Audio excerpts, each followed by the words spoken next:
છોટાઉદેપુરમાં નદીના પુલ પર મોટો ભૂવો પડ્યો છે। ત્યારે આ વિગતો છોટાઉદેપુરથી પ્રકાશમાં આવી, જ્યાં નદીના પુલ પર ભૂવો જોવા મળ્યો છે। તો નદીના બ્રિજ પર ભૂવો પડ્યો છે। ભૂવો પડતા વાહન ચાલકોને ભારે હાલાકી ભોગવવાનો વારો આવ્યો છે। અલીરાજપુર ઓરસંગ નદીના બ્રિજ પર ભૂવો નજરે પડ્યો છે, જેના કારણે વાહન ચાલકોને હેરાન પરેશાન થવાનો વારો આવ્યો છે। તો વહીવટી તંત્રની નબળી કામગીરી અહીં સ્પષ્ટપણે જોવા મળી રહી છે। અલીરાજપુર ઓરસંગ નદીના બ્રિજ પરના દ્રશ્યો છે, જ્યાં ભૂવો પડ્યો છે।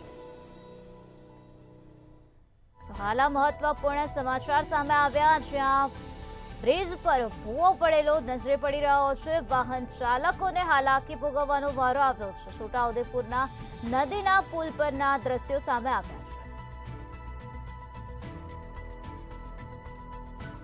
ભૂવો પડતા વાહન ચાલકો અટવાયા છે। વાહન ચાલકોને હેરાન પરેશાન થવાનો વારો આવ્યો છે।